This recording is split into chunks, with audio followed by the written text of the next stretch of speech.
there are a lot of pretty faces, pretty ladies na nag-submit ng application sa Binibining Pilipinas 2019 and it's very possible na makuha natin ang back-to-back Miss Universe crown. Kaya sa today's vlog, pag-uusapan natin kung sino-sinong girls ang posibleng mag-uwi ng Miss Universe Philippines 2019.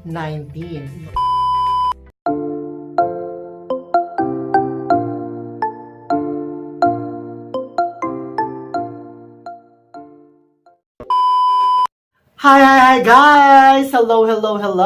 Welcome back to my YouTube channel. Once again, my name is Annie Pomusano at ito ang Kudaan with N. So guys, it's been a week since I uploaded my last vlog, which is about the Binibining Pilipinas 2019. So I uploaded my top 10 pre-screening bets. However, there are a few girls, actually there are 3 girls who didn't submit their application, who didn't file. They were Winwin Marquez, of course, for personal reasons. All of these girls have their own personal reasons. Kathleen Payton, she is the reigning Miss Manila, and then Angelica Alita. So those 3 girls na kasali sa pre-screening bets ko ay hindi nag-file, pero rumored kasi nasasali dapat sila. Unfortunately, siguro may mga contracts or personal reasons, that's why they were unable to join this year's Binibining Pilipinas pageant. But don't worry guys, there are a lot of pretty faces, pretty ladies na nag-submit ng application sa Binibining Pilipinas 2019 and it's very possible na makuha natin ang back-to-back Miss Universe crown. Kasi for today's vlog, pag-uusapan natin kung sino-sinong girls ang posibleng mag-uwi ng Miss Universe Philippines 2019. Yes, you heard me right. These girls are the girls that you should also be watching out. You should be watching out for these girls because these girls are going to be battling neck and neck, eye to eye, lahat gagawin nila to win the top plum of the Binibining Pilipinas 2019 pageants. Well, almost, of course, all girls na papasok sa as official candidates will be eyeing for the Miss Universe Philippines. But these girls that I will be giving you are the girls na sa tingin ko ay sila po talaga yung may malaking chance na maiuwi ang Miss Universe Philippines crown and hopefully makuha natin ang back-to-back Miss Universe crown for the Philippines. Since Venezuela lang ang nakakuha nun, nagawa nila yan. That was in 2008 with the Jana Mendoza and then 2009 with Estefania Fernandez. Sino nga ba ang mga girls na ito na dapat nating pakatutukan? Let's start with a first-timer sa Binibining Pilipinas.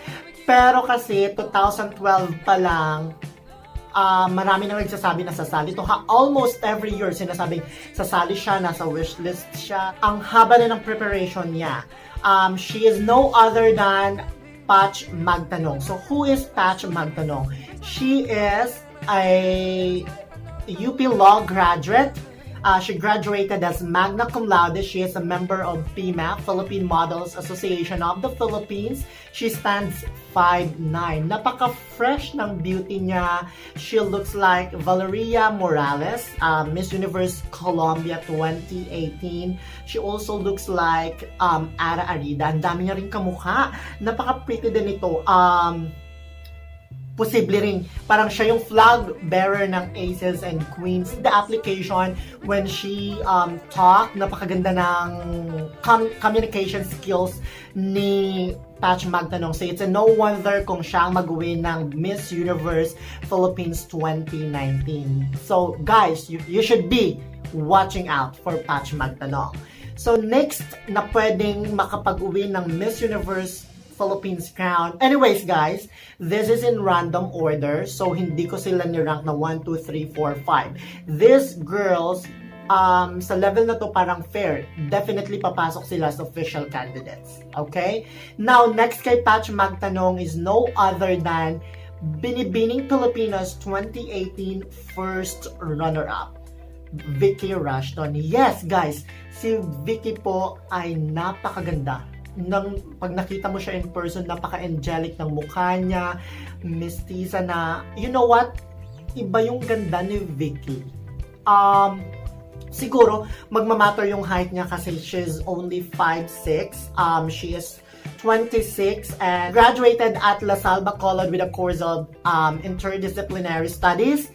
So, she also won Mutian ng Pilipinas International alongside with Bea Rose Santiago. And then, she is an ABS-CBN actress. So, probably wala siyang contract. That's why she was able to join the Binibining Pilipinas 2019. So, we should also be watching out Vicky kasi she came back with a bullet na para makapag-uwi ng crown, and that is the Miss Universe Philippines. The Vicky, next girl that we should be watching out is no other than Aya Bisamis. She is the daughter of Miss Universe 1984 third runner-up, Desiree Verdadero. Yes, so Aya stands 5'7" and she is a fine arts graduate at the University of Santo Tomas. Why we should be watching out Aya Abisamis?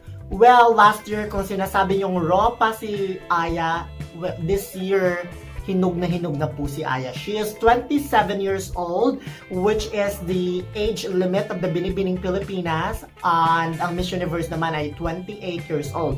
So, pasok na pasok pa rin ang age ni Aya for the Miss Universe Philippines crown. We should be watching out Aya kasi po hinog na siya, and then she has improved a lot. Napaka-polish na nung movements niya during the submission of application nung last day, kanina nga. Ibang-iba ang kilos ni Aya. Parang meron siyang maraming baon for this year na ipapasabog para makuha lamang ang Miss Universe Philippines crown. Alright, next girl na nandito sa ating list, so pang-apat po siya na pwedeng mag-uwi ng Miss Universe Philippines crown is the Latina-looking, Filipina-looking, Heart Evangelista-looking, and many more. This is her third national pageant. Well, pangalawa lang. Kasi ang una niya po ay Miss World Philippines 2013 kung saan semi-finalist siya. She was very young back then pero nagawa niyang makipag-compete at then maging semi-finalist. Then she joined last year. She was Binibining Pilipinas 2018 second runner-up. So you all know her. She is Samantha May Bernardo. So at Samantha is 26 years old. She is a BS Hospitality Management graduate at the Palawan State University. Ang first pageant ni Sam is Mutya ng Palawan kung saan she won Mutya ng Palawan Tourism noong 2013, and then that same year, she joined Miss World Philippines, and then she was a semi-finalist niya. So, she worked in Cambodia. Actually, she was able to work with the Miss Universe Cambodia organization. Well, Samantha, it's undeniable na hindi siya makapag-uwi ng crown this year. In fact, last year, she gave her very best. She gave a run for the money sa mga candidates last year. Lumaban nga siya ng bonggang-bongga kay Catriona last year. Unfortunately, runner-up siya. Yun yung wala siyang naiuwing crown, but definitely, it's this year, sureness na may maiuwi si Samantha May Bernardo at posible po ang Miss Universe Philippines, and definitely pwede niya rin pong maiuwi ang Miss Universe crown kapag siyang nanalo. So it's a back-to-back kung maiuwi ni Samantha yun. And I do believe na malaking chance na meron si Samantha para makapag-uwi ng Miss Universe crown sa Philippines, which is the back-to-back.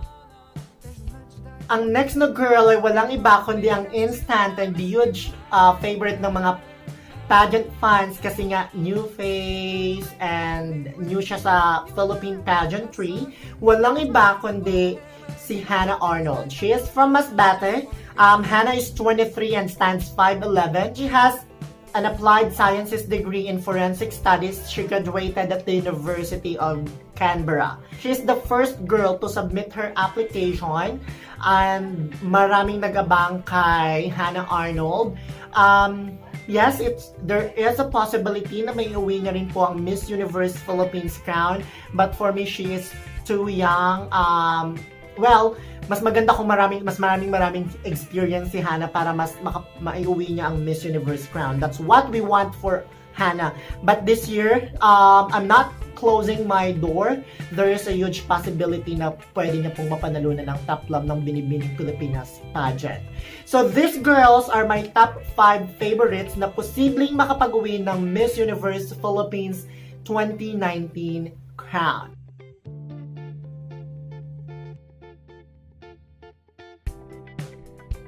So guys, suportahan po natin sila Patch Magtanong, Samantha Bernardo, Vicky Rushton, Aya Bisamis, and Hannah Arnold. Sana walang bashing. We all have our favorites. We all create our predictions. We all create our favorites. May kanya-kanya tayong favorites. May kanya-kanya din tayong diskarte on how we look at a certain girl, on how we look at a certain representative, on how we look at a certain candidate, kung paano niya ilalaban yung sarili niya para makapag-uwi ng crown. So, I am not just selecting these girls based on their beauty alone, not even the height, but of course, their personality, the experience that they have, the advocacy, kasi maraming factors ang pwedeng mag-matter para maiuwi mo yung crown at para hindi ka rin manalo. Okay? So guys, thank you so much for watching, and if you haven't subscribed to my channel, please do subscribe and click the notification bell button para ma-update ka sa tuwing mag-upload ako ng pageant videos or pageant related updates or any video na i-upload ko sa aking channel. Bye bye bye Beshi!